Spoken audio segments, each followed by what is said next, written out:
All right, Dylan, Christina, Tyler, I'm gonna do this video for you guys. I think you can kind of see everything here.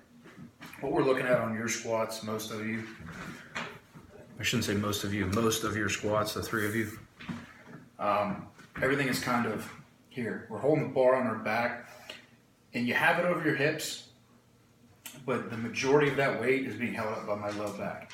If you just stand here with no weight on your back, you should feel that in your low back. What we want to get to is this point. Now to do that, so I have an anterior pelvic tilt as it is.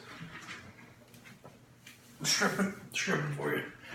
You see, when I stand here normally, I have a huge arch in my back. It's because my hips are pointed this way.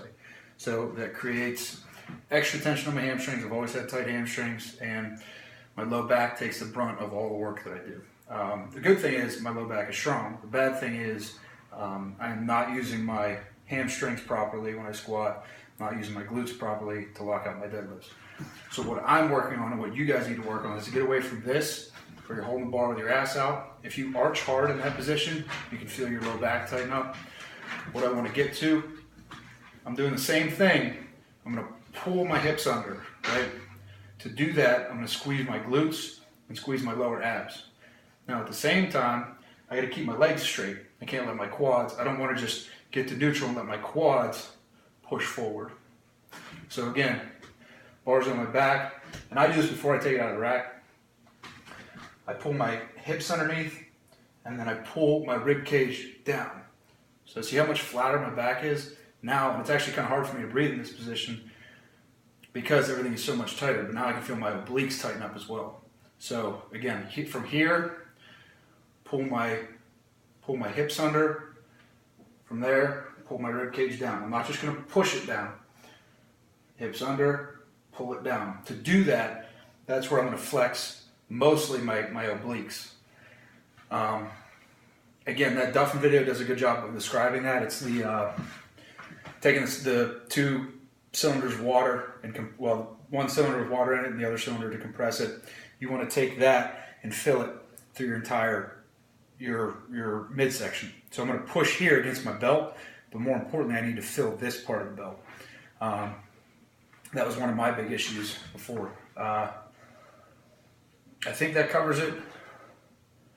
If it does not, ask me questions and we'll do all this again.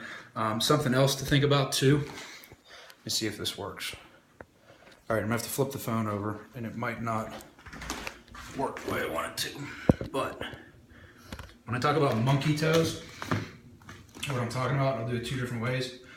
I'm gonna drive forward where the phone is. I'm gonna drive toward the phone. So I spread my toes out. And at the same time, I'm going to squeeze the ground and externally rotate. See my knee shifting toward the outside, so squeeze and shift. What that looks like from this perspective, again, driving forward, squeezing. You see how I get that little arch in my foot? It's almost like I'm taking my t-shirt. Let me spread it out here. It's almost like I'm taking my t-shirt, and black probably wasn't the greatest fucking color, but I'm squeezing my shirt. So I don't know if you can see that. Let me pick the phone up. But I am squeezing and turning. Now I don't want to just roll on the outside part of my foot. I want to keep my foot as flat and as wide as possible, but squeezing. Hopefully that makes sense. Now I'm out of breath.